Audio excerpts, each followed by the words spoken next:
गुरुवार का दिन भगवान विष्णु को अत्यंत प्रिय है। इस दिन उनकी पूजा करने से जीवन में स्थिरता, शांति और सौभाग्य का आगमन होता है। माना जाता है कि गुरुवार को सच्चे भाव से विष्णु जी का स्मरण करने से गुरु ग्रह प्रसन्न होता है और भाग्य के बंद द्वार खुलने लगते हैं। इस दिन विष्णु जी की कथा सुनने या सुनाने से मन का भ्रम दूर होता है और हृदय में भक्ति का दीप प्रज्वलित होता है। जब भक्त श्रद्धा से कथा का एक भी शब्द सुनता है तो वह नारायण के चरणों में अपने अहंकार को अर्पित कर देता है। ऐसी भक्ति से धीरे धीरे जीवन के कष्ट स्वयं दूर होने लगते हैं और मनुष्य को धर्म, अर्थ, काम और मोक्ष की दिशा प्राप्त होती है। प्राचीन काल के एक छोटे से गांव में माधव नाम का एक निर्धन युवक रहता था, जिसके पास न धन था न कुटुंब। बस उसके पास एक छोटी सी लकड़ी की मूर्ति थी, उसके प्राणप्रिय भगवान विष्णु। माधव के लिए विष्णु केवल देवता नहीं, उसके सखा, उसके पिता और उसका पूरा संसार थे। वह हर दिन जंगल से ताजे फूल चुनकर लाता और अपनी फटी हुई चादर पर बिठाकर प्रभु से बातें करता। गांव वाले उसे पागल समझते थे, क्योंकि वह अक्सर हवा में देखकर मुस्कुराता और कहता, देखना, एक दिन प्रभु मेरे हाथ का रूखा सूखा भोजन जरूर पाएंगे। उसी गांव में सुमित्रा नाम की एक कन्या थी, जिसकी आंखों में गजब की श्रद्धा थी। वह माधव की इस निस्वार्थ भक्ति को देख मंत्रमुग्ध रहती थी। सुमित्रा एक धनी व्यापारी की पुत्री थी, लेकिन उसका मन राजसी सुखों में नहीं बल्कि माधव के भजनों में लगता था। धीरे धीरे दोनों का प्रेम भगवान विष्णु की भक्ति का केंद्र बन गया।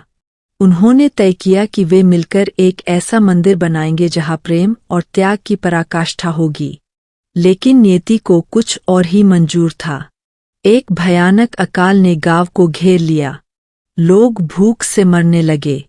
माधव ने अपने पास बचा हुआ अंतिम दाना भी एक प्यासे पक्षी को खिला दिया, यह सोचकर कि उसके प्रभु उसकी परीक्षा ले रहे हैं। उसी समय सुमित्रा के पिता ने घोषणा की कि वह अपनी पुत्री का विवाह उसी से करेंगे जो इस अकाल में गांव वालों को अन्न देगा। माधव के पास कुछ नहीं था सिवाय अटूट विश्वास के। उसने निर्णय लिया कि वह घोर तपस्या करेगा ताकि प्रभु प्रकट हों और सबकी रक्षा करें। वह घने जंगल की ओर चल पड़ा, सुमित्रा के आंसुओं को पीछे छोड़कर। जंगल में उसने कंकड़ पत्थरों पर बैठकर नमो भगवते वासुदेवाय का जाप शुरू किया। दिन बीते, महीने बीते, माधव का शरीर सूखकर कांटा हो गया, लेकिन उसकी वाणी में वही ओज था। उधर गांव में सुमित्रा को जबरन दूसरे राज्य के राजकुमार से ब्याहने की तैयारी होने लगी। सुमित्रा ने महल की खिड़की से आकाश की ओर देखा और कहा, हे नारायण, यदि मेरा प्रेम और माधव की भक्ति सत्य है तो इस अग्निपरीक्षा में हमें हारने मत देना। विवाह के दिन जब सुमित्रा अग्नि के फेरे ले रही थी, अचानक आकाश में काले बादल छा गए और बिजली कड़क उठी। माधव की तपस्या इतनी उग्र थी कि भगवान विष्णु का सिंहासन डोलने लगा। लेकिन प्रभु तो भक्त के हृदय की गहराई नाप रहे थे। उन्होंने माधव के सामने एक शिकारी का रूप धरकर दर्शन दिए और कहा, अरे मूर्ख, क्यों शरीर गला रहा है? वह कन्या तेरा साथ छोड़ चुकी है। माधव की आंखों से रक्त के आंसू बहने लगे, पर उसने सिर नहीं झुकाया। उसने कहा, प्रभु मुझे छोड़ सकते हैं, पर मैं उन्हें नहीं छोड़ सकता। मेरा त्याग ही मेरा भगवान है। शिकारी ने हंसकर उसकी झोली फाड़ दी, लेकिन तभी चमत्कार हुआ। उस फटी झोली से स्वर्ण मुद्राएं नहीं बल्कि अक्षय अन्न के दाने गिरने लगे। माधव को समझ आ गया कि यह कोई साधारण शिकारी नहीं है। वह जोर जोर से रोने लगा, हे गोविंद, दर्शन दो। उधर सुमित्रा ने मंडप में जहर का प्याला उठा लिया था, यह कहते हुए कि मैं केवल माधव की और माधव के विष्णु की हूँ। जैसे ही उसने विष पिया, सारा वातावरण थम गया। समय की गति रुक गई। जैसे ही सुमित्रा ने विष का प्याला अपने अधरों से लगाया और उसे भीतर उतारा, पूरे ब्रह्मांड में एक सन्नाटा छा गया। लेकिन सुमित्रा की देह नीली पड़ने के बजाय स्वर्ण की भांति चमकने लगी, क्योंकि उधर जंगल में माधव ने अपने प्राणों की बाजी लगा दी थी। माधव ने पत्थर से अपना सीना चीरने का प्रयास किया कि यदि उसके प्रभु नहीं आए तो वह अपना हृदय निकालकर चरणों में रख देगा। माधव की इसी निस्वार्थ तड़प ने भगवान विष्णु को विवश कर दिया और ठीक उसी क्षण मंडप में सुमित्रा के कंठ में स्वयं नारायण विराजमान हो गए, जिससे वह विष अमृत में परिवर्तित हो गया। सुमित्रा की चेतना लौट आई, लेकिन उसने पाया कि वह महल में नहीं बल्कि एक प्राचीन रहस्यमय मंदिर के गर्भगृह में खड़ी है, जहाँ चारों ओर केवल तुलसी की सुगंध थी। उधर जंगल में माधव के सामने एक दिव्य प्रकाश पुंज प्रकट हुआ, जिसकी आभा से उसकी सूजी हुई आंखें चौंधिया गईं। उस प्रकाश से एक मधुर ध्वनि गूंजी, माधव, तूने मुझसे कुछ नहीं मांगा, पर तेरी पीड़ा ने मुझे वैकुंठ से धरती पर खींच लिया है। माधव ने कांपते हुए हाथों से अपनी लकड़ी की उस पुरानी मूर्ति को गले लगा लिया और फूट फूट कर रोने लगा। उसने कहा, प्रभु, मुझे मुक्ति नहीं चाहिए, मुझे स्वर्ग नहीं चाहिए, बस इतना बता दीजिए कि क्या सुमित्रा सुरक्षित है? क्या उसने आपके चरणों में स्थान पाया? भगवान ने मुस्कुराते हुए कहा कि सुमित्रा की रक्षा स्वयं उनके सुदर्शन चक्र ने की है, परंतु अभी परीक्षा का अंत नहीं हुआ है। माधव को ज्ञात हुआ कि गांव में अकाल तो समाप्त हो गया, पर एक नई विपत्ति आ गई थी। एक अहंकारी तांत्रिक ने गांव की भक्ति को नष्ट करने के लिए वहां की नदियों का पानी बांध दिया था और घोषणा की थी कि जब तक माधव स्वयं आकर अपनी भक्ति का प्रमाण नहीं देगा, गांव प्यासा मरेगा।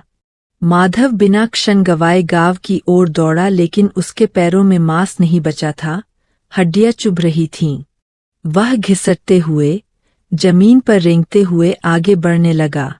रास्ते में उसे कई मोहमाया के प्रसंग मिले। कभी उसे अप्सराओं ने रोका तो कभी उसे स्वर्ण के पर्वतों का प्रलोभन दिया गया, पर माधव की आंखों में केवल विष्णु की वह छवि और सुमित्रा का वह विश्वास था। जब वह गांव की सीमा पर पहुंचा तो उसकी स्थिति देख गांव वाले भी रो पड़े। तांत्रिक ने अट्टहास करते हुए कहा, यदि तेरा विष्णु सत्य है तो इस सूखी रेत से गंगा की धारा बहाकर दिखा। माधव ने आंखें बंद की और अपनी टूटी हुई वीणा उठाई। उसने ऐसे स्वर छेड़े कि हवाएं भी थम गईं। उसने गाना शुरू किया, हे मधुसूदन, यदि मैंने कभी निष्काम भाव से तुम्हारी सेवा की है तो मेरी लाज मत रखना, इन प्यासे बच्चों के कंठ की लाज रखना। गाते गाते माधव के गले से खून निकलने लगा, पर वह रुका नहीं। अचानक भूमि फटने लगी और उस दरार से पानी नहीं बल्कि दूध की श्वेत धारा फूट पड़ी, जिसने पूरे गांव को तृप्त कर दिया। तांत्रिक का अहंकार चूर चूर हो गया और वह माधव के चरणों में गिर पड़ा। लेकिन जैसे ही खुशियां लौटने लगीं, माधव ने देखा कि सुमित्रा मंदिर की सीढ़ियों पर अचेत पड़ी है। उसकी सांसें अंतिम पड़ाव पर थी, क्योंकि उसने संकल्प लिया था कि जब तक माधव वापस नहीं आएगा वह जल की एक बूंद भी ग्रहण नहीं करेगी। माधव ने उसे अपनी बाहों में लिया और चिल्लाया, हे नारायण, क्या यही अंत है? तभी आकाशवाणी हुई कि सुमित्रा को बचाने के लिए माधव को अपनी उस सबसे प्रिय वस्तु का त्याग करना होगा जिसके सहारे उसने जीवन बिताया है। माधव समझ गया, उसे अपनी वह पुरानी लकड़ी की मूर्ति जिसमें उसने भगवान को बसाया था, उसे अग्नि को समर्पित करना होगा। यह उसके लिए अपने प्राण त्यागने से भी कठिन था, क्योंकि वह मूर्ति केवल लकड़ी नहीं, उसका अस्तित्व थी। माधव के सामने जलती हुई चिता जैसी एक पवित्र अग्निकुंड था और उसके हाथों में वह पुरानी, घिस चुकी लकड़ी की विष्णु प्रतिमा थी, जिसे उसने बचपन से अपनी छाती से लगाकर पाला था। सुमित्रा की देह ठंडी पड़ रही थी और हवाओं में मौत की सरसराहट थी। आकाशवाणी ने उसे साफ कह दिया था कि यदि सुमित्रा के प्राण चाहिए तो उसे अपने ईश्वर का मोह छोड़ना होगा। गांव के लोग स्तब्ध खड़े थे। माधव ने कांपते हाथों से उस मूर्ति को देखा। उस मूर्ति की मंद मुस्कान में उसे अपना पूरा बीता हुआ जीवन दिखाई दे रहा था। वह पल याद आए जब मां की मृत्यु पर इसी मूर्ति ने उसे ढांढस बंधाया था। जब भूख के मारे पेट में मरोड़ उठती थी तो इसी मूर्ति के आगे रोकर वह सो जाता था। माधव ने भगवान से कहा, प्रभु, लोग कहते हैं कि आप पत्थर में है, पर मेरे लिए तो आप इस लकड़ी के कणकण में सांस लेते हैं। आज आपको अग्नि को सौंपना ऐसा ही है जैसे अपनी आत्मा को जलाना। आंखों से गिरते आंसुओं के बीच माधव ने एक लंबी चीख मारी और उस प्रतिमा को धधकती अग्नि में डाल दिया। जैसे ही वह प्रतिमा अग्नि की लपटों में समाई, माधव के सीने में एक असह्य जलन उठी, मानो उसका अपना हृदय जल रहा हो। लेकिन तभी एक चमत्कार हुआ। जैसे जैसे मूर्ति जलकर राख हो रही थी, सुमित्रा के शरीर में गुलाबी आभा लौटने लगी। उसकी बंद पलकें फड़की और उसने माधव पुकारा। सुमित्रा जीवित हो उठी थी, पर माधव, वह एक जीवित लाश बन चुका था। उसका सहारा, उसका आधार छिन चुका था।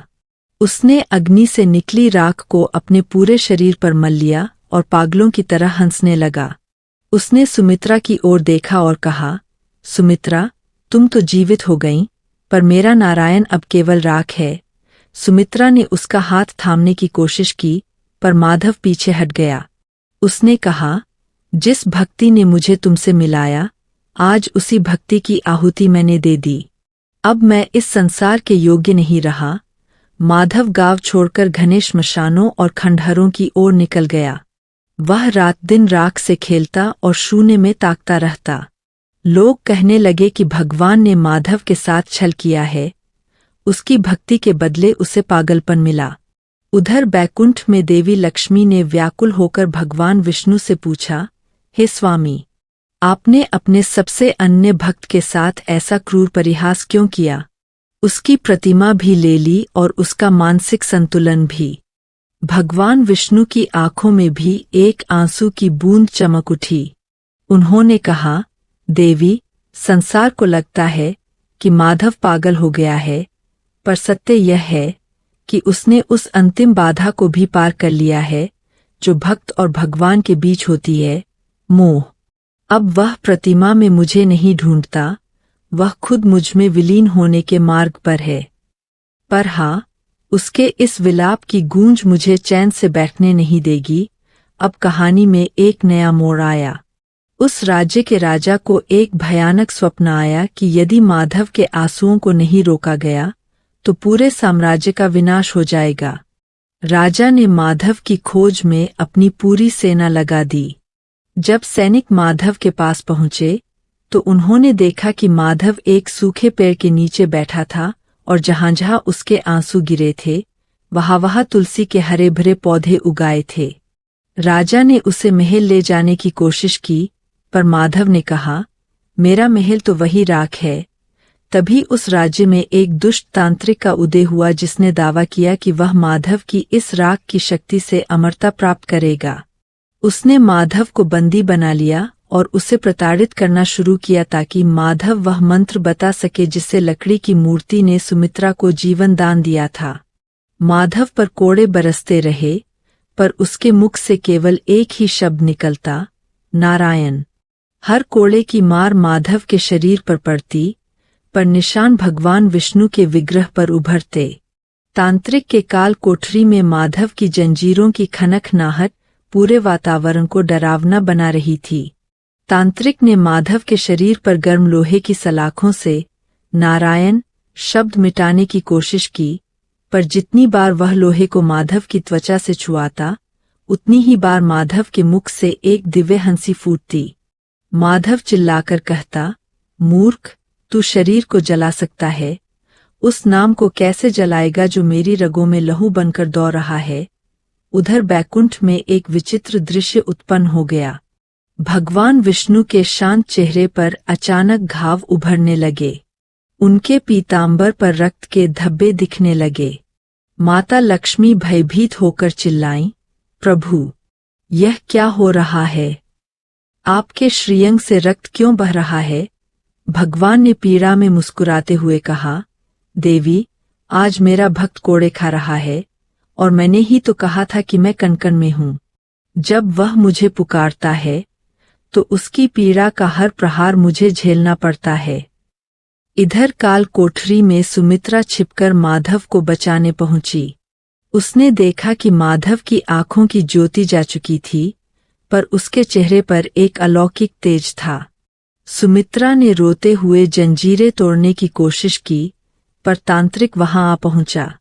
उसने सुमित्रा के गले पर तलवार रख दी और माधव से कहा, अब देख, अगर तूने उस शक्ति का रहस्य नहीं बताया जिससे लकड़ी की मूर्ति ने इसे जिलाया था, तो मैं इसके प्राण ले लूंगा। माधव, जो अब तक मौन था, अचानक खड़ा हो गया। उसकी आंखों से प्रकाश की एक किरण फूटी। उसने कहा, तू शक्ति चाहता है तो सुन। वह शक्ति किसी मंत्र में नहीं, उस विश्वास में थी कि मेरा हरि मुझे कभी अकेला नहीं छोड़ेगा। तांत्रिक ने जैसे ही तलवार चलाई, अचानक काल कोठरी की दीवारें फटने लगीं। पर कोई देवता प्रकट नहीं हुआ, बल्कि माधव के घावों से निकला हुआ रक्त जमीन पर गिरकर की आकृति बनाने लगा। उस रक्त की गूंज इतनी तीव्र थी कि तांत्रिक के कान फटने लगे। तभी वहां एक बूढ़ा ब्राह्मण प्रकट हुआ, जिसके कंधे पर एक फटी हुई झोली थी। उसने तांत्रिक का हाथ थाम लिया। तांत्रिक ने चिल्लाकर पूछा, कौन हो तुम? ब्राह्मण ने कहा, मैं वही हूं जिसे यह पागल पुकार रहा है।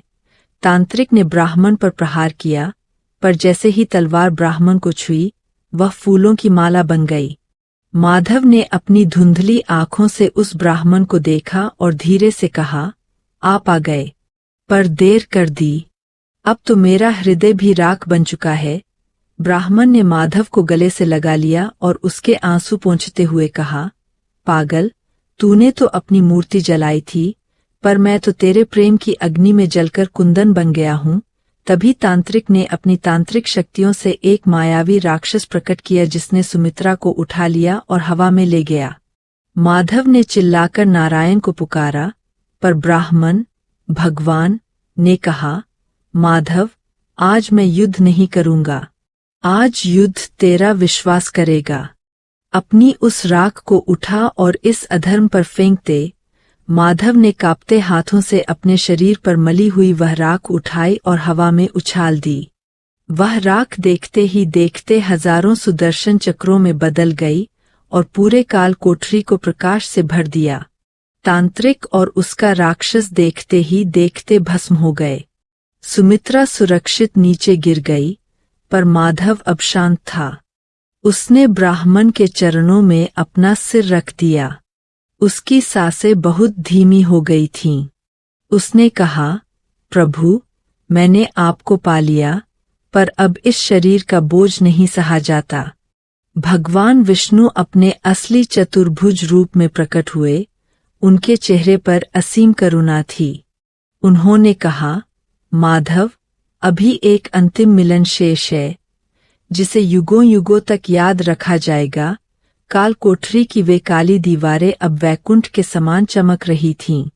साक्षात भगवान विष्णु अपने चतुर्भुज रूप में माधव के सामने खड़े थे, लेकिन माधव अब शारीरिक दृष्टि खो चुका था।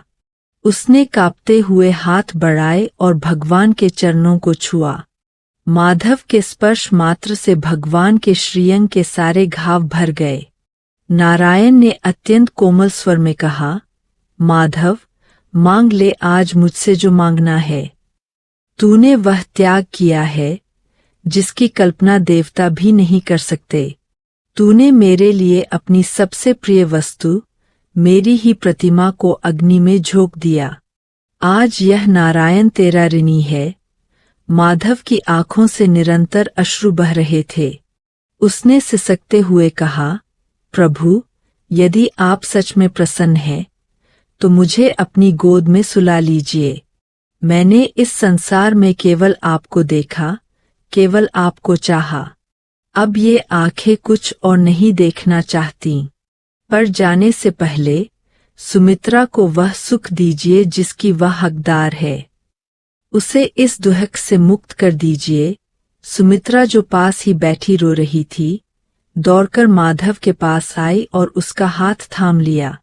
उसने कहा, माधव, तुम जहां जाओगे मैं वहीं रहूंगी। तुम्हारे बिना तो स्वर्ग भी नर्क के समान है।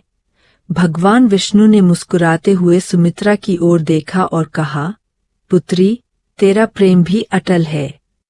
तूने विष को अमृत बनाया और इस भक्त की शक्ति बनी। तभी एक चमत्कार हुआ।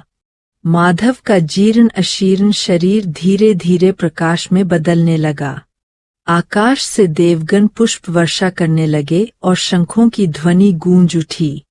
माधव ने अपना सिर भगवान के चरणों में रख दिया और धीरे से कहा, हे गोविंद, अब मैं उस राख में नहीं, आप में मिल रहा हूँ। माधव के प्राण एक ज्योति के रूप में निकले और सीधे भगवान विष्णु के हृदय में समा गए। उसी क्षण सुमित्रा ने भी मुस्कुराते हुए अपनी आंखें मूंद ली और उसकी आत्मा भी उस दिव्य प्रकाश का हिस्सा बन गई। गांव वाले जब वहां पहुंचे तो उन्होंने देखा कि वहां न तो काल कोठरी थी, न कोई जंजीरें।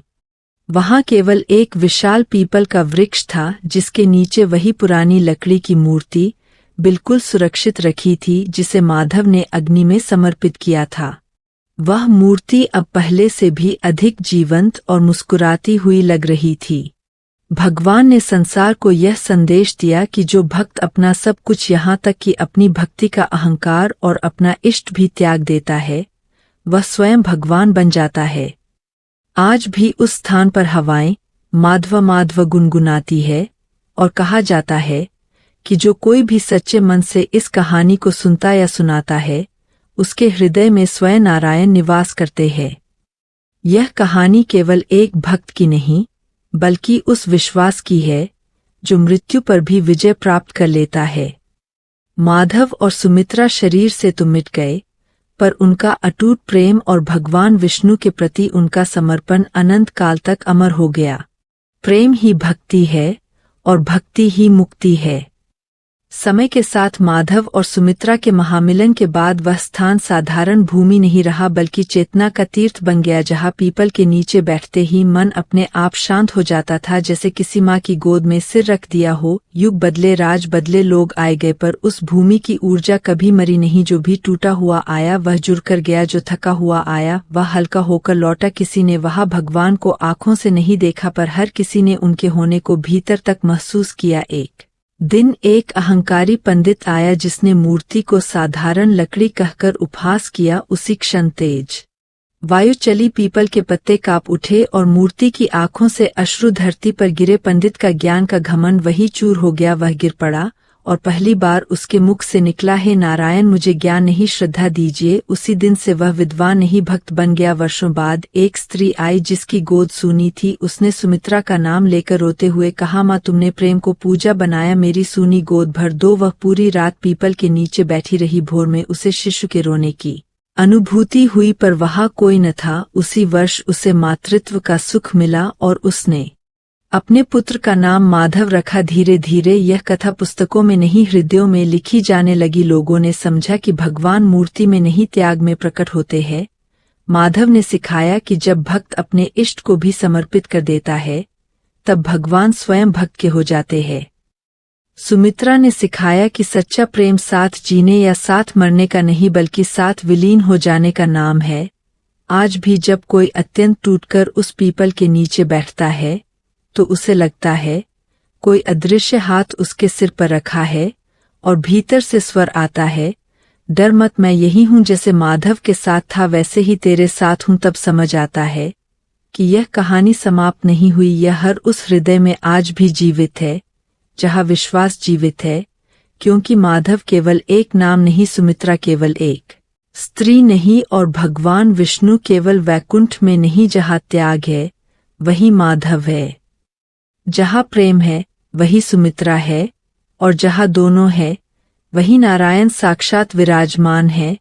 युगों बाद जब इस कथा को लोग केवल कहानी समझने लगे, तब एक और लीला प्रकट हुई। एक रात पूर्णिमा के चंद्रमा के नीचे एक अनजान साधु उस पीपल के नीचे आकर बैठा। उसके चेहरे पर न उम्र थी न थकान, उसकी आंखों में गहरी करुणा और मुस्कान में अपरिचित अपनापन था। गांव वालों ने देखा कि जहां वह बैठता वहां दीप स्वयं प्रज्वलित हो उठते और हवा में केसर और तुलसी की सुगंध भर जाती। साधु ने किसी से कुछ नहीं मांगा, केवल इतना कहा, जो खोया है उसे पाने आए हो तो पहले छोड़ना सीखो। उसी रात एक युवक आया जो जीवन से हार चुका था। उसने रोते हुए कहा, मैंने सब पूजा की, सब व्रत किए, फिर भी मेरा जीवन खाली है। साधु ने उसके सिर पर हाथ रखा और कहा, तुमने भगवान को पाया नहीं, तुमने भगवान से सौदा किया है। माधव ने सौदा नहीं किया, उसने तो अपना भगवान भी अर्पित कर दिया। युवक कांप उठा, उसके भीतर कुछ टूट गया और उसी टूटन से पहली बार सच्ची प्रार्थना निकली। तभी साधु की देह प्रकाश में बदलने लगी और उसी प्रकाश में दो स्वर गूंज उठे, एक माधव का और दूसरा सुमित्रा का, जो बोले, जहाँ समर्पण है वहीं हम है और जहाँ हम है वहीं नारायण है। सुबह जब लोग पहुंचे तो साधु नहीं था, केवल पीपल के नीचे 3 पद चिन्ह थे, एक भक्त के, एक प्रेम के और एक परमात्मा के। तब से कहा जाने लगा कि जो इस स्थान पर सच्चे मन से बैठकर अपने अहंकार का त्याग करता है, उसके जीवन में वह लीला घटती है जो शब्दों में नहीं केवल अनुभूति में समझ आती है। यह अगला भाग नहीं बल्कि संकेत है कि कथा अभी भी चल रही है और शायद अगला अध्याय किसी और के जीवन में लिखा जाना बाकी है। समय आगे बढ़ा और उस पीपल के नीचे की कथा और भी गहरी होने लगी। 1 वर्ष भारी अकाल पड़ा, खेत सूख गए, नदियां रुक गईं और लोगों की आस्था डगमगाने लगी। तभी एक बूढ़ी स्त्री लाठी टेकती हुई वहां पहुंची। उसके हाथ में सूखी तुलसी थी और आंखों में अपार विश्वास। उसने कांपती आवाज में कहा, हे माधव, अगर तू सच में यही है तो इन बच्चों को भूखा मत मरने दे। उसी क्षण आकाश में बादल घिर आए, पर वर्षा नहीं हुई, बल्कि पीपल के वृक्ष से पत्ते झरने लगे। हर पत्ता धरती पर गिरते ही अन्न में बदल गया। लोग अवाक रह गए। किसी ने पहली बार समझा कि भगवान चमत्कार दिखाने नहीं आते बल्कि विश्वास को जीवित रखने आते हैं। उसी रात एक बालक ने स्वप्न में देखा कि माधव और सुमित्रा हाथों में हाथ डाले नारायण के चरणों में बैठे हैं और नारायण कह रहे हैं, जहाँ भूख में भी भरोसा बचा रहता है वहीं मैं प्रकट होता हूँ। सुबह बालक ने यह स्वप्न सबको सुनाया और तभी लोगों ने देखा कि गांव की सूखी नदी में जल बहने लगा, पर वह जल बाहर से नहीं भीतर से आया था, जैसे धरती ने स्वयं प्यास बुझाने का निश्चय किया हो। तब से यह मान्यता बन गई कि जो भी अपने सबसे कठिन समय में भी शिकायत नहीं करता, केवल समर्पण करता है, उसके जीवन में माधव की लीला स्वयं उतर आती है। यह कथा अब न किसी ग्रंथ की है न किसी स्थान की, यह हर उस आत्मा की यात्रा है जो टूटकर भी भरोसा करती है और यहीं से अगला अध्याय जन्म लेता है। क्योंकि जब तक एक भी हृदय विश्वास से धड़कता रहेगा, तब तक माधव, सुमित्रा और नारायण की यह अनंत यात्रा चलती रहेगी। और फिर एक समय ऐसा आया जब लोग उस स्थान पर केवल मांगने नहीं बल्कि छोड़ने आने लगे। एक दिन एक राजा वहां पहुंचा जिसके पास सब कुछ था पर शांति नहीं। उसने कहा, मैंने मंदिर बनवाए, दान दिए, युद्ध जीते, फिर भी मन खाली है। उसी क्षण पीपल के नीचे एक मंद स्वर गूंजा। यह वही स्वर था जो कभी माधव के हृदय से निकला था। स्वर ने कहा, तूने सब पाया है इसलिए खाली है, जिसने सब खो दिया वही भरा हुआ है। राजा का मुकुट उसके हाथ से गिर पड़ा, उसकी आंखों से आंसू बह निकले और उसने पहली बार स्वयं को सम्राट नहीं बल्कि एक साधारण आत्मा की तरह महसूस किया। उसी रात उसने स्वप्न में देखा कि माधव उसे देखकर मुस्कुरा रहे हैं और सुमित्रा उसके कंधे पर हाथ रखकर कह रही है, डर मत, अब तू सही द्वार पर आ गया है। प्रातः राजा ने अपना राज्य त्याग दिया। समय आगे बढ़ा और उस पीपल के नीचे की कथा और भी गहरी होने लगी। 1 वर्ष भारी अकाल पड़ा, खेत सूख गए, नदियां रुक गईं और लोगों की आस्था डगमगाने लगी। तभी एक बूढ़ी स्त्री लाठी टेकती हुई वहां पहुंची। उसके हाथ में सूखी तुलसी थी और आंखों में अपार विश्वास। उसने कांपती आवाज में कहा, हे माधव, अगर तू सच में यही है तो इन बच्चों को भूखा मत मरने दे। उसी क्षण आकाश में बादल घिर आए, पर वर्षा नहीं हुई, बल्कि पीपल के वृक्ष से पत्ते झरने लगे। हर पत्ता धरती पर गिरते ही अन्न में बदल गया। लोग अवाक रह गए। किसी ने पहली बार समझा कि भगवान चमत्कार दिखाने नहीं आते बल्कि विश्वास को जीवित रखने आते हैं। उसी रात एक बालक ने स्वप्न में देखा कि माधव और सुमित्रा हाथों में हाथ डाले नारायण के चरणों में बैठे हैं और नारायण कह रहे हैं, जहाँ भूख में भी भरोसा बचा रहता है वहीं मैं प्रकट होता हूँ। सुबह बालक ने यह स्वप्न सबको सुनाया और तभी लोगों ने देखा कि गांव की सूखी नदी में जल बहने लगा, पर वह जल बाहर से नहीं भीतर से आया था, जैसे धरती ने स्वयं प्यास बुझाने का निश्चय किया हो। तब से यह मान्यता बन गई कि जो भी अपने सबसे कठिन समय में भी शिकायत नहीं करता, केवल समर्पण करता है, उसके जीवन में माधव की लीला स्वयं उतर आती है। यह कथा अब न किसी ग्रंथ की है न किसी स्थान की, यह हर उस आत्मा की यात्रा है जो टूटकर भी भरोसा करती है और यहीं से अगला अध्याय जन्म लेता है। क्योंकि जब तक एक भी हृदय विश्वास से धड़कता रहेगा तब तक माधव, सुमित्रा और नारायण की यह अनंत यात्रा चलती रहेगी। और फिर एक समय ऐसा आया जब लोग उस स्थान पर केवल मांगने नहीं बल्कि छोड़ने आने लगे। एक दिन एक राजा वहां पहुंचा जिसके पास सब कुछ था पर शांति नहीं। उसने कहा, मैंने मंदिर बनवाए, दान दिए, युद्ध जीते, फिर भी मन खाली है। उसी क्षण पीपल के नीचे एक मंद स्वर गूंजा। यह वही स्वर था जो कभी माधव के हृदय से निकला था। स्वर ने कहा, तूने सब पाया है इसलिए खाली है, जिसने सब खो दिया वही भरा हुआ है। राजा का मुकुट उसके हाथ से गिर पड़ा, उसकी आंखों से आंसू बह निकले और उसने पहली बार स्वयं को सम्राट नहीं बल्कि एक साधारण आत्मा की तरह महसूस किया। उसी रात उसने स्वप्न में देखा कि माधव उसे देखकर मुस्कुरा रहे हैं और सुमित्रा उसके कंधे पर हाथ रखकर कह रही है, डर मत, अब तू सही द्वार पर आ गया है। प्रातः राजा ने अपना राज्य त्याग दिया। एक स्त्री आई जिसने जीवन भर सबके लिए जिया पर स्वयं को कभी नहीं सुना। उसने कहा, मैं कुछ मांगने नहीं आई, बस थोड़ी देर बिना डर के बैठना चाहती हूँ। और जब वह उठी तो उसके चेहरे पर वर्षों बाद हल्की मुस्कान थी, जैसे भीतर की कोई गांठ खुल गई हो। फिर एक साधक आया जिसने वर्षों तपस्या की थी पर अहंकार छोड़ नहीं पाया था। उसने ध्यान लगाया, मंत्र जपे पर मन अशांत ही रहा। तभी उसे भीतर से स्वर सुनाई दिया, तू माधव की भक्ति पर रहा है पर माधव बन नहीं रहा है। साधक कांप उठा। उसे समझ आया कि जिसने अपने इष्ट को भी अर्पित कर दिया उसने ही पाया है। जिसने साधना को भी पकड़ रखा है वह अभी दूर है। उसी क्षण उसके नेत्रों से अश्रु बह निकले और वह पहली बार खाली हुआ। लोग कहने लगे कि अब वहां जाने के लिए कोई निमंत्रण नहीं मिलता, वहां वही पहुंचता है जिसे भीतर से पुकार लगती है। एक दिन एक बालिका आई जिसने अपने पिता को खो दिया था। वह चुपचाप पीपल के नीचे बैठी और बोली, अगर आप सच में माधव हो तो मेरे पापा को दुख मत देना, जहां भी हो। तभी एक मोर आया और उसके पास बैठ गया। बालिका ने हंसते हुए कहा, पापा भी ऐसे ही चुप बैठते थे। उस हंसी में इतना भरोसा था कि सबकी आंखें भर आई। लोगों ने जाना कि विश्वास का सबसे शुद्ध रूप वह है जिसमें प्रश्न नहीं होते, केवल संबंध होता है।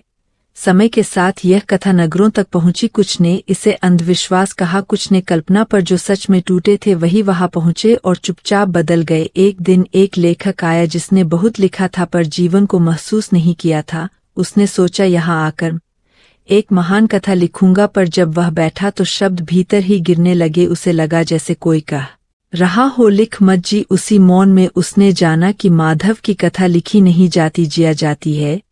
उसी लेखक ने बाद में लिखा कि यह स्थान कोई चमत्कारी तीर्थ नहीं, यह आत्मा का दर्पण है। यहाँ तुम वही देखते हो जो तुम हो। एक और युग बीता, तकनीक बढ़ी, लोग दूर हो गए, पर उस पीपल के नीचे अब भी हवाएं माधव माधव गुनगुनाती रही। कहते हैं कुछ रातों में जब कोई अत्यंत पीड़ा में वहां बैठता है तो उसे स्वप्न नहीं बल्कि जागृत अनुभूति होती है। उसे लगता है कोई उसके पास बैठा है, कुछ नहीं कहता, बस साथ देता है और वही साथ सबसे बड़ा उत्तर बन जाता है। अब लोग समझने लगे कि नारायण ने इस कथा को इसलिए अमर किया ताकि संसार को याद रहे कि भगवान पाने की वस्तु नहीं बनने की अवस्था है। माधव कोई ऐतिहासिक पात्र नहीं, वह हर उस क्षण जन्म लेता है जब कोई अपना अहंकार अग्नि में डाल देता है।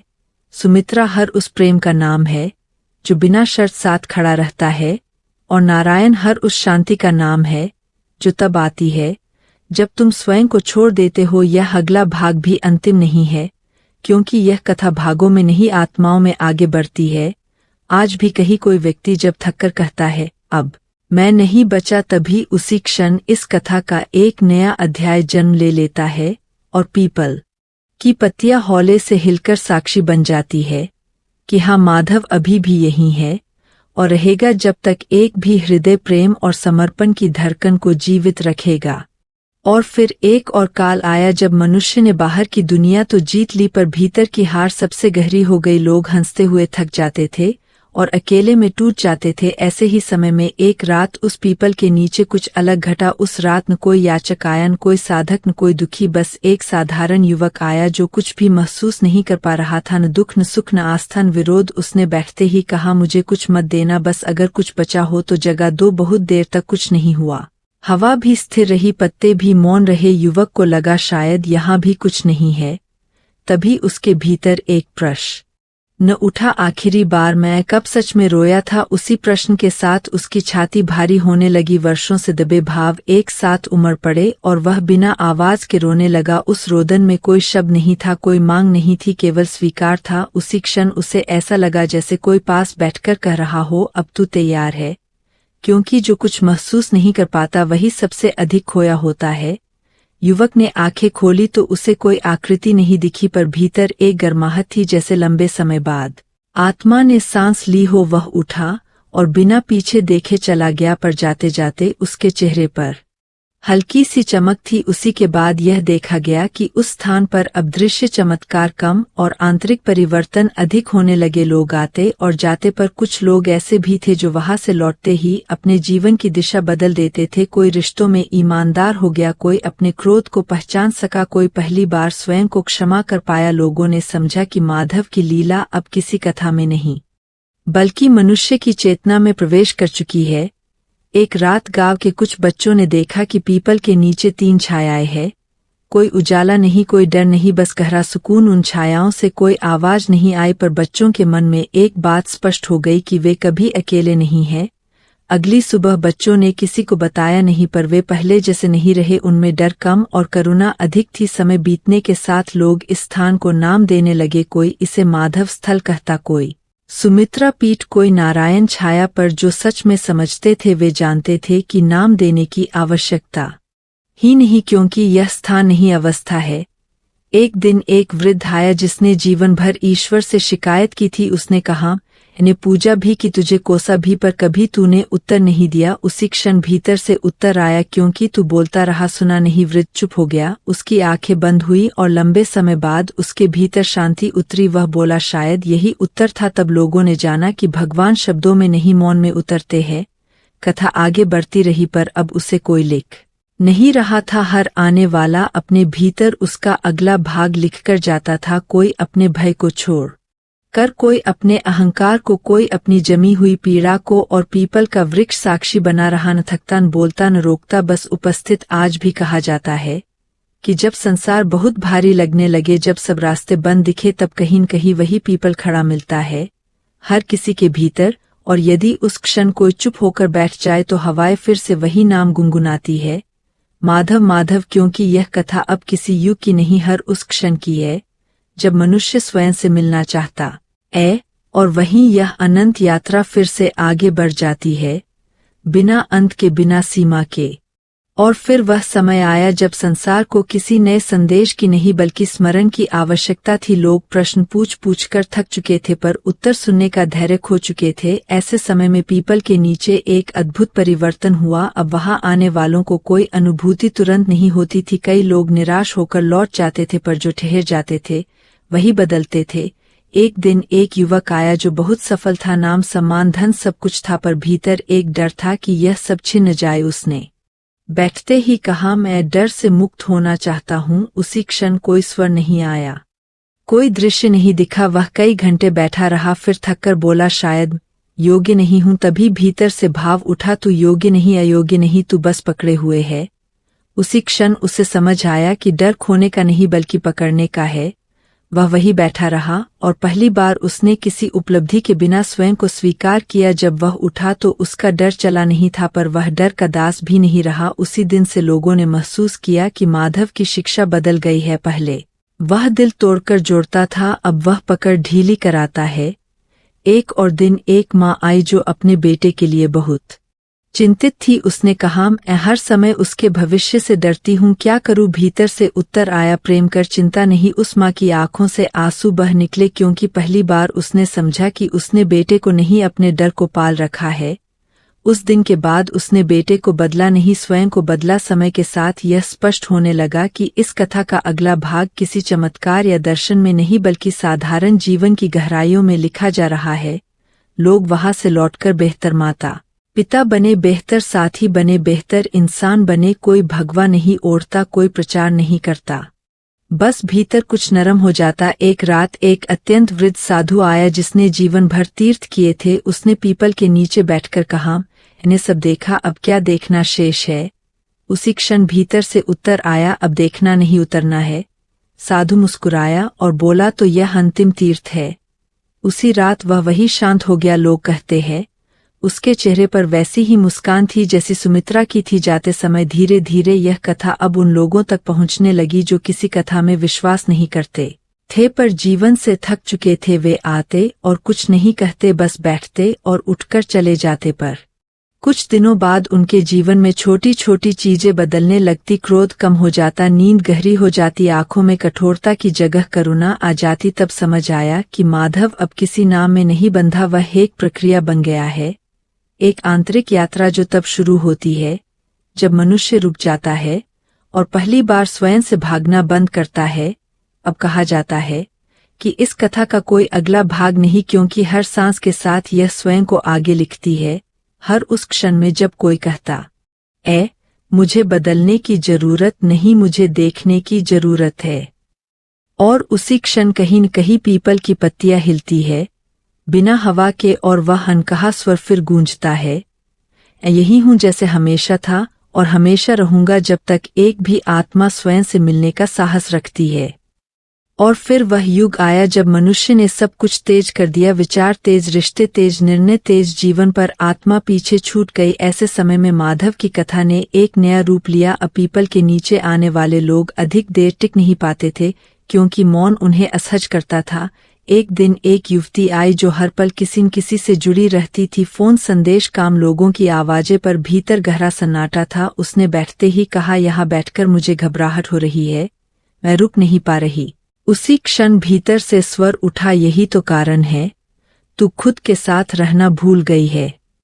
युवती कांप गई, क्योंकि यह सत्य था। वह पहली बार बिना भागे बैठी रही। धीरे धीरे उसकी सांसें गहरी हुई और उसे लगा जैसे वर्षों से बंद कोई दरवाजा भीतर खुल रहा हो। उस दिन वह रोई नहीं, मुस्कुराई भी नहीं, बस शांत रही, और यही शांति उसके जीवन का पहला उपहार बनी। इसके बाद लोग समझने लगे कि माधव अब दर्द देकर नहीं बल्कि ठहराव देकर बदलता है। कुछ समय बाद एक वृद्ध पिता आया जिसका बेटा उससे बात नहीं करता था। उसने कहा, मैंने उसके लिए सब किया, फिर भी वह दूर है। उसी क्षण भीतर से उत्तर आया, तूने उसके लिए सब किया पर उसके साथ नहीं। बैठा वृद्ध की आंखें भर आईं, क्योंकि वह जान गया कि प्रेम केवल जिम्मेदारी नहीं, उपस्थिति भी है। लौटकर उसने पहली बार बेटे से कोई सलाह नहीं दी, कोई उपदेश नहीं दिया, बस चुपचाप उसके पास बैठ गया, और उसी मौन में वर्षों की दूरी पिघल गई। धीरे धीरे इस कथा का प्रभाव दूर दूर तक फैलने लगा, पर बिना किसी प्रचार के, बिना किसी ग्रंथ के, केवल जीवन में आए छोटे बदलावों के रूप में। एक और दिन एक स्त्री आई जिसने अपने भीतर के अपराधबोध को वर्षों से ढो रखा था। उसने कहा, मैं खुद को माफ नहीं कर पा रही। उसी क्षण भीतर से स्वर आया, जिसने सीखा वही गिरा, जिसने प्रेम किया वही टूटा। अपने आंसुओं में उसने पहली बार स्वयं को दंड देना छोड़ा और समझा कि नारायण न्याय नहीं, चेतना है। इस युग में चमत्कार यह नहीं रहा कि सूखी धरती हरी हो जाए, बल्कि यह हो गया कि सूखा हृदय फिर से महसूस करने लगे। एक रात कुछ युवाओं ने देखा कि पीपल के नीचे कोई दीपक नहीं जल रहा, फिर भी अंधकार नहीं है। उन्हें लगा जैसे अंधेरे में भी कुछ सुरक्षित है। किसी ने कहा, शायद यही माधव की अंतिम शिक्षा है कि रोशनी बाहर से नहीं भीतर से आती है। समय आगे बढ़ा और इस स्थान पर आने वालों में बच्चे भी आने लगे। वे कुछ नहीं मांगते थे, बस खेलते थे और हंसते थे। एक बार एक बालक ने पूछा, माधव कौन है? और हवा में से उत्तर आया, जो तुम्हें डरने नहीं देता। बालक हंसा और बोला, तुम अभी माधव हूँ। और सब स्तब्ध रह गए, क्योंकि उस एक वाक्य में पूरी कथा समा गई। लोगों ने जाना कि माधव कोई पात्र नहीं, एक अवस्था है जिसमें भय गल जाता है और प्रेम सहज हो जाता है। इसके बाद कई ऐसे लोग आए जो ईश्वर को नहीं मानते थे, पर वे भी बदलकर लौटे, क्योंकि यहाँ विश्वास की कोई शर्त नहीं थी, यहाँ केवल ईमानदारी मांगी जाती थी। एक दिन एक वैज्ञानिक आया जिसने सब कुछ तर्क से मापा। उसने कहा, ऊर्जा देखना चाहता हूँ, कोई संकेत, कोई प्रमाण। उसने मशीनें लगाई पर कुछ नहीं मिला। निराश होकर वह बैठ गया और पहली बार अपने भीतर के शोर को सुना। उसने स्वीकार किया कि वह स्वयं से वर्षों से भाग रहा था। लौटते समय उसने कहा, यहाँ कुछ मापा नहीं जा सकता, यहाँ कुछ घटता है और वही पर्याप्त है। धीरे धीरे यह कथा मनुष्य की चेतना में एक मौन परंपरा बन गई। लोग इसे न मंदिर कहते न आश्रम, बस कहते हैं वहाँ बैठने से कुछ बदल जाता है। एक रात एक वृद्धा आई जो मृत्यु से डरती थी। उसने कहा, मैं जाने से डरती हूँ। उसी क्षण भीतर से उत्तर आया, जो आया है वही जाएगा, पर जो जगह है वह कहीं नहीं जाता। वृद्धा मुस्कुराई और बोली, तो फिर डर किस बात का। उसी रात वह शांति से सो गई और सुबह नहीं उठी, पर उसके चेहरे पर वही माधव वाली मुस्कान थी। तब लोगों ने समझा कि इस कथा का अगला भाग मृत्यु के पार भी चलता है, क्योंकि जहाँ भय नहीं वहाँ अंत भी नहीं। समय अब वर्तमान में बह रहा है, लोग बदलते जा रहे हैं, पर पीपल आज भी खड़ा है, कभी धूप में कभी वर्षा में साक्षी बनकर, और हवाएं आज भी बिना थके वही नाम गुनगुनाती है, माधव माधव। क्योंकि यह कथा अब शब्दों की नहीं, अनुभव की है, और इसका हर अगला भाग उसी क्षण जन्म लेता है जब कोई मनुष्य रुककर कहता है, अब मैं भागना नहीं चाहता, और उसी क्षण नारायण मुस्कुराते हैं, सुमित्रा का प्रेम उतर आता है और माधव फिर से जीवित हो उठता है, किसी शरीर में नहीं बल्कि चेतना में, और यह यात्रा आगे बढ़ती रहती है। और फिर एक ऐसा काल आया जब मनुष्य ने सब कुछ जान लेना चाहा, पर कुछ भी मानना नहीं चाहा। प्रश्न ही प्रश्न थे, उत्तर नहीं, क्योंकि उत्तर के लिए धैर्य चाहिए था, और धैर्य सबसे पहले खो गया था। ऐसे समय में माधव की कथा ने और भी सूक्ष्म रूप ले लिया। अब पीपल के नीचे कोई विशेष घटना नहीं घटती थी, न चमत्कार न दर्शन स्वर, बस एक गहरी उपस्थिति थी जिसे वही महसूस कर पाता था जो स्वयं को लेकर ईमानदार होता था। एक दिन एक व्यक्ति आया जिसने जीवन भर सही और गलत का हिसाब रखा था। उसने कहा, मैंने कभी किसी का बुरा नहीं किया, फिर भी भीतर खालीपन क्यों है। उसी क्षण भीतर से भाव उठा, क्योंकि तूने कभी स्वयं से प्रेम नहीं किया। वह व्यक्ति चुप हो गया, क्योंकि यह उत्तर नहीं दर्पण था, और उसी दर्पण में उसने पहली बार अपने भीतर के सूखे हिस्से को देखा। वह देर तक बैठा रहा, फिर उठा और जाते समय बोला, आज पहली बार मुझे अपने लिए करुणा आई है, और वही करुणा उसके जीवन की सबसे बड़ी पूजा बन गई। धीरे धीरे लोग समझने लगे कि माधव अब सिखाता नहीं, बस उजागर करता है, जो भीतर छुपा है वही बाहर आ जाता है। एक और दिन एक युवती आई जिसने जीवन में बहुत प्रेम दिया था, पर बदले में केवल पीड़ा पाई थी। उसने कहा, मैंने प्रेम करना छोड़ दिया है, क्योंकि वह दुख देता है। उसी क्षण भीतर से उत्तर आया, प्रेम दुख नहीं देता, अपेक्षा देती है। युवती कांप गई, क्योंकि उसने जाना कि उसने प्रेम नहीं सौदा किया था। उस स्वीकार के साथ ही उसका हृदय हल्का हो गया। उसने पहली बार बिना किसी उम्मीद के किसी को याद किया और मुस्कुरा दी। समय के साथ यह स्थान एक मौन विद्यालय बन गया, जहाँ कोई गुरु नहीं था, पर हर आने वाला स्वयं का शिष्य बन जाता था। लोग वहां से लौटकर कम बोलने लगे, पर अधिक सुनने लगे, कम लड़ने लगे, पर अधिक समझने लगे। एक दिन एक बालक आया जो बहुत क्रोधित था। उसने किसी से बात नहीं की, बस पत्थर उठाकर फेंकता रहा। तभी हवा में एक भाव आया, क्रोध भी एक भाषा है, उसे सुनो। बालक थम गया, उसने पत्थर नीचे रख दिया, और पहली बार किसी ने उसके क्रोध को गलत नहीं कहा, बस समझा। उस दिन के बाद वह बालक बदल गया, नहीं इसलिए कि उसे सिखाया गया, बल्कि इसलिए कि उसे देखा गया। लोग समझने लगे कि माधव की सबसे बड़ी लीला देखना है, बिना जज किए। एक रात कुछ लोगों ने देखा कि पीपल की छाया पहले से गहरी लग रही है, जैसे वह सबको अपने भीतर समेट लेना चाहती हो। किसी को भय नहीं हुआ, क्योंकि वह गहराई डर की नहीं, अपनापन की थी। एक वृद्ध स्त्री ने कहा, लगता है जैसे यह पैर हमें थामे हुए है, और उसी क्षण भीतर से भाव आया, जैसे सुमित्रा का प्रेम हर आत्मा को थामे रहता है, बिना शर्त बिना प्रश्न। समय बीतता गया और संसार और भी जटिल होता गया। लोग बाहर से सफल और भीतर से खोए हुए होते गए, पर इस कथा की धारा अब भूमिगत हो चुकी थी, दिखाई नहीं देती थी, पर जीवन को सींचती थी। एक दिन एक व्यक्ति आया जो मृत्यु के बाद जीवन जाना चाहता था। उसने पूछा, मरने के बाद क्या होगा। उसी क्षण भीतर से उत्तर आया, पहले जीना तो सीख ले। वह व्यक्ति हंस पड़ा, क्योंकि यह उत्तर सीधा था और सच्चा। उसने समझा कि भविष्य की चिंता वर्तमान से भागने का तरीका है। उस दिन के बाद उसने हर क्षण को पूरा जीना शुरू किया, बिना टालमटोल के, बिना शिकायत के। इसी तरह एक साध्वी आई जिसने वर्षों ध्यान किया था। उसने कहा, मुझे अब भी शांति क्यों नहीं मिली। भीतर से उत्तर आया, क्योंकि तू शांति को पाने की कोशिश कर रही है, बनने नहीं दे रही। साध्वी रो पड़ी, क्योंकि उसने जाना कि उसने शांति को भी उपलब्धि बना लिया था। उस रोदन में उसका बोझ गिर गया, और पहली बार वह ध्यान में नहीं जीवन में उपस्थित हो गई। धीरे धीरे यह स्पष्ट होने लगा कि इस कथा का अगला भाग कोई नया उपदेश नहीं, बल्कि पुरानी भूलों की विदाई है। लोग यहाँ आकर कुछ जोड़ते नहीं कुछ छोड़ते हैं, और छोड़ने में ही उन्हें मिल जाता है।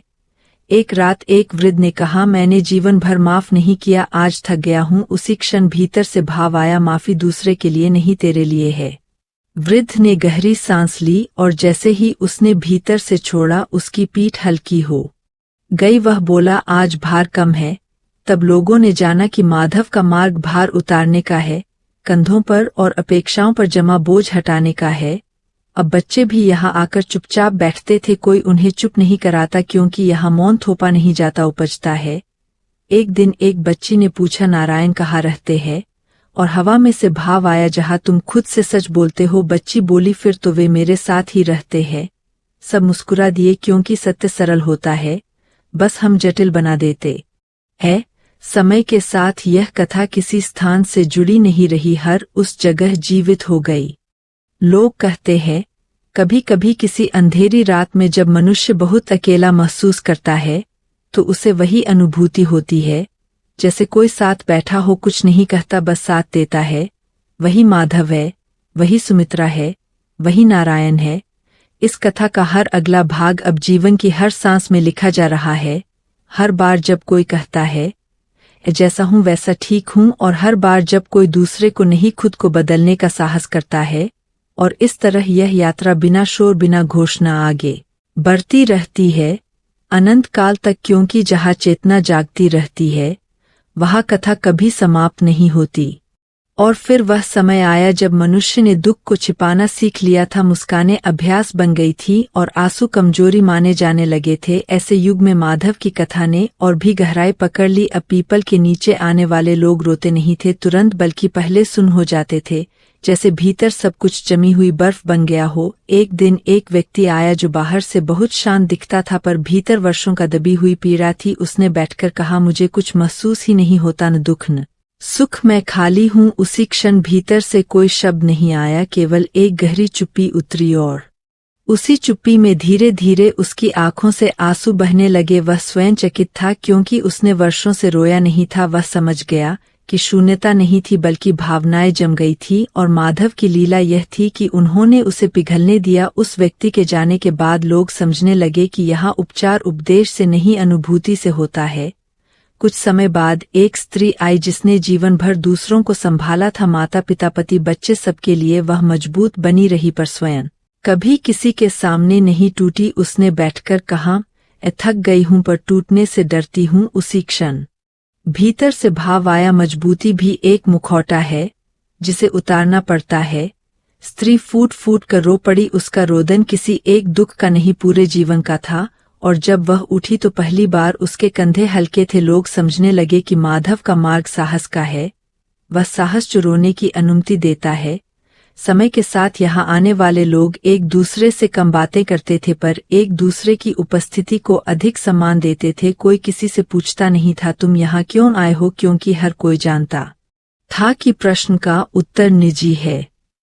एक रात कुछ युवाओं ने देखा कि पीपल की छाया में बैठते ही उनका फोन अपने आप बंद हो गया। घबराकर उन्होंने उठाने की कोशिश की, पर वह नहीं चला। फिर किसी ने हंसकर कहा, शायद यहाँ हमें थोड़ी देर अपने बिना रहना है। और वे सब चुपचाप बैठ गए। उसी मौन में पहली बार उन्होंने एक दूसरे को बिना भूमिका बिना छवि के देखा, और वह अनुभव उनके लिए किसी उत्सव से कम नहीं था। धीरे धीरे यह कथा आधुनिक मनुष्य के लिए आईना बन गई, जहाँ वह अपनी थकान, अपनी असुरक्षा, अपने डर को बिना शर्म के देख सकता था। एक दिन एक व्यक्ति आया जो बहुत गुस्सैल था। उसने कहा, मेरा क्रोध मुझे खा रहा है, मैं किसी को माफ नहीं कर पाता। उसी क्षण भीतर से भाव आया, क्रोध आग नहीं है, भाल है, वह तुम्हें पुराने घाव से बचाता है। उस व्यक्ति को जैसे बिजली सी लगी, क्योंकि उसने पहली बार अपने क्रोध को शत्रु नहीं रक्षक की तरह देखा। उसी स्वीकार के साथ उसका क्रोध ढीला पड़ने लगा। लोग समझने लगे कि माधव किसी भावना को गलत नहीं ठहराते, वह बस उसकी जड़ दिखाते हैं। समय आगे बढ़ा और संसार में अनिश्चितता बढ़ती गई। भविष्य का डर हर चेहरे पर दिखने लगा। ऐसे समय में एक वृद्ध आया जिसने बहुत कुछ खो दिया था। उसने कहा, अब आगे कुछ बचा ही नहीं। उसी क्षण भीतर से उत्तर आया, जो खो गया वही तुम्हें यहाँ लाया है, और यही पर्याप्त है। वृद्ध मुस्कुराया, क्योंकि पहली बार उसे अपने नुकसान में भी अर्थ दिखा। लोग जान गए कि माधव का मार्ग अर्थ खोजने का नहीं, अर्थ को पहचानने का है। एक दिन एक युवती आई जो अपने शरीर से घृणा करती थी। उसने कहा, मैं खुद को स्वीकार नहीं कर पाती। उसी क्षण भीतर से भाव आया, तुम वही शरीर हो जिसने तुम्हें यहाँ तक पहुँचाया। युवती रो पड़ी, क्योंकि उसने पहली बार अपने शरीर को दोष नहीं दिया बल्कि धन्यवाद दिया। उस दिन से उसका चलना बदल गया, उसका बैठना बदल गया, जैसे भीतर कोई संघर्ष कम हो गया हो। समय के साथ यह स्पष्ट हो गया कि इस कथा का अगला भाग अब मनुष्य के सबसे निजी हिस्सों में लिखा जा रहा है, जहाँ कोई दर्शन नहीं पहुँचता, केवल ईमानदारी पहुँचती है। एक रात एक साधारण मजदूर आया जिसने कभी पूजा नहीं की थी। उसने कहा, भगवान को नहीं जानता पर मन बहुत भारी है। उसी क्षण भीतर से कोई उत्तर नहीं आया, पर वह देर तक बैठा रहा और जाते समय बोला, पता नहीं क्यों आज मन हल्का है, शायद यही भगवान है। लोगों ने समझा कि नारायण किसी नाम के मोहताज नहीं, वह अनुभूति है। एक और दिन एक शिक्षक आया जिसने जीवन भर दूसरों को सही गलत सिखाया था। उसने कहा, अब मुझे खुद पर संदेह होने लगा है। भीतर से भाव आया, संदेह पता नहीं जागरण है। शिक्षक की आंखें भर आई, क्योंकि उसने पहली बार संदेह को शत्रु नहीं द्वार माना। समय के साथ इस स्थान पर आने वाले लोग कम होते गए, पर जो आते थे वे गहराई से बदलते थे। कोई प्रचार नहीं था, कोई भीड़ नहीं, बस एक शांत निरंतरता, जैसे नदी जो बिना शोर बहती रहती है। बच्चे यहाँ आकर पत्थर जमा करते थे, पत्तियां चुनते थे, और किसी ने उन्हें रोका नहीं, क्योंकि यहाँ जीवन को नियंत्रित नहीं समझा जाता था। एक बार एक बच्चा बोला, यह पेड़ हमसे बातें नहीं करता पर सुनता बहुत है, और सब हंस दिए, क्योंकि सत्य सरल होता है। अब लोग कहते हैं कि यह कथा अब किसी स्थान की नहीं रही, यह हर उस क्षण जीवित हो जाती है जब कोई मनुष्य अपनी थकान को स्वीकार करता है, अपनी असफलता को गले लगाता है और स्वयं से युद्ध बंद करता है। तब वही माधव जागता है, वही सुमित्रा का प्रेम उतरता है, और वही नारायण की शांति फैलती है। यह अगला भाग भी अंतिम नहीं है, क्योंकि यह कथा हर उस सांस में आगे बढ़ती है जहाँ कोई कहता है, अब मैं खुद से भागना नहीं चाहता, और उसी क्षण पीपल की पत्तियां चाहे कहीं भी हों हौले से हिल जाती है, और अनकहा स्वर फिर बहता है, मैं यही हूँ अब भी और सदा। और फिर वह समय आया जब मनुष्य ने सहना सीख लिया था पर जीना भूल गया था। लोग कहते थे सब ठीक है, जबकि भीतर कुछ भी ठीक नहीं था। ऐसे काल में माधव की कथा ने और भी शांत लेकिन गहरी करवट ली। अब पीपल के नीचे आने वाले लोग अपने दुखों के नाम नहीं बताते थे, वे बस बैठ जाते थे, जैसे कोई थका हुआ यात्री रास्ते में कहीं छाया देखकर रुक जाए। एक दिन एक स्त्री आई जिसके चेहरे पर मुस्कान जमी हुई थी। उसने कहा, हमेशा सकारात्मक रहती हूँ, फिर भी भीतर खालीपन है। उसी क्षण भीतर से भाव उठा, सकारात्मकता भी कभी कभी दर्द से भागने का तरीका होती है। स्त्री का चेहरा कांप गया, क्योंकि पहली बार किसी ने उसकी मुस्कान के पीछे छुपे डर को देखा। वह देर तक बैठी रही, फिर उसकी आंखों से आंसू बह निकले, और उन आंसुओं में कोई नकारात्मकता नहीं थी, केवल सच्चाई थी। वह देर तक बैठी रही, फिर उसकी आंखों से आंसू बह निकले, और उन आंसुओं में कोई नकारात्मकता नहीं थी, केवल सच्चाई थी। उस दिन वह बदली नहीं पर हल्की हो गई, जैसे वर्षों से ढोया बोझ कुछ कम हो गया हो। धीरे धीरे लोग समझने लगे कि माधव का मार्ग न सुख का वादा करता है, न दुख से बचाता है, वह केवल ईमानदारी देता है, और वही ईमानदारी मुक्ति बन जाती है। कुछ समय बाद एक युवक आया जो भविष्य से बहुत भयभीत था। उसने कहा, आगे क्या होगा यह सोचकर ही घबराहट होती है। उसी क्षण भीतर से भाव आया, भविष्य का डर वर्तमान से कटाव है। युवक चुप हो गया, क्योंकि उसे लगा जैसे किसी ने उसके मन का पर्दा हटा दिया हो। वह देर तक वहीं बैठा रहा, और पहली बार उसने आने वाले कल की कल्पना नहीं की, केवल सांस ली, और वही सांस उसे स्थिर कर गई। एक दिन एक वृद्ध माँ आई जिसने अपने बेटे को खो दिया था। उसने कुछ नहीं कहा, बस पीपल के तने से लगकर बैठ गई। बहुत देर बाद उसके भीतर से शब्द निकले, क्या मैं कभी ठीक हो पाऊंगी? उसी क्षण भीतर से कोई उत्तर नहीं आया, केवल गहरी उपस्थिति थी, जैसे कोई बिना बोले उसके साथ रो रहा हो। वह समझ गई कि कुछ घाव ठीक नहीं होते, बस सहने योग्य हो जाते हैं, और वही सहारा माधव की सबसे करुण लीला है। समय के साथ इस कथा का प्रभाव ऐसा हो गया कि लोग वहां से लौटकर बड़े निर्णय नहीं लेते थे, वे छोटे छोटे परिवर्तन करते थे, किसी से माफी मांग लेते, किसी पुराने मित्र को फोन कर लेते, किसी दिन खुद को आराम दे देते, और वही छोटे परिवर्तन जीवन की दिशा बदल देते। एक दिन एक व्यक्ति आया जिसने वर्षों से किसी से प्रेम नहीं किया था क्योंकि उसे चोट लगने का डर था। उसने कहा, मेरा दिल बंद हो गया है। उसी क्षण भीतर से भाव आया, बंद दिल सुरक्षित नहीं होता, केवल अकेला होता है। उस व्यक्ति की आंखें भर आईं क्योंकि उसने पहली बार अपने डर को स्वीकार किया, और उसी स्वीकार में उसके भीतर हल्की सी गर्माहट जगी, जैसे किसी ने बंद खिड़की खोल दी हो। लोग समझने लगे कि माधव की उपस्थिति अब किसी चमत्कार में नहीं बल्कि इन सूक्ष्म पलों में प्रकट होती है जहां मनुष्य स्वयं को रोकना छोड़ देता है। एक रात कुछ लोगों ने देखा कि पीपल के नीचे बैठते ही उन्हें नींद आ गई, और वह नींद साधारण नहीं थी, उसमें कोई स्वप्न नहीं था, केवल विश्राम था, जैसे आत्मा को भी आराम मिल गया हो। सुबह उठकर किसी ने कहा, मैं वर्षों बाद बिना चिंता सोया, और सब समझ गए कि यह भी एक लीला है, क्योंकि आज के युग में शांति सबसे बड़ा चमत्कार है। एक दिन एक युवती आई जो अपने अतीत से शर्मिंदा थी। उसने कहा, जो थी उससे नफरत करती हूँ। उसी क्षण भीतर से भाव आया, जिसने तुझे यहाँ तक पहुँचाया। युवती रो पड़ी क्योंकि उसने पहली बार अपने अतीत को दोष नहीं दिया बल्कि धन्यवाद दिया। लोग अब इसे किसी को बताते नहीं थे क्योंकि यह बताने की नहीं, जीने की चीज बन गई थी। एक साधारण किसान आया जिसने कभी किसी ग्रंथ का नाम नहीं सुना था। उसने कहा, मुझे नहीं पता भगवान क्या है, पर यहाँ बैठकर खेत जैसा मन हो जाता है। और सब मुस्कुरा दिए क्योंकि यही सबसे शुद्ध परिभाषा थी। एक रात एक युवक आया जो स्वयं से बहुत नाराज था। उसने कहा, जैसा हूँ वैसा गलत हूँ। उसी क्षण भीतर से भाव आया, गलत वही है जो खुद से लड़ता है। युवक शांत हो गया और पहली बार उसने स्वयं के साथ युद्ध रोक दिया। धीरे धीरे यह स्पष्ट हो गया कि इस कथा का अगला भाग अब किसी पात्र के माध्यम से नहीं बल्कि हर आने वाले के भीतर लिखा जा रहा है। कोई इसे विश्वास कहता, कोई इसे उपचार, कोई नाम नहीं टिकता, योंकि नाम सीमा बना देते हैं।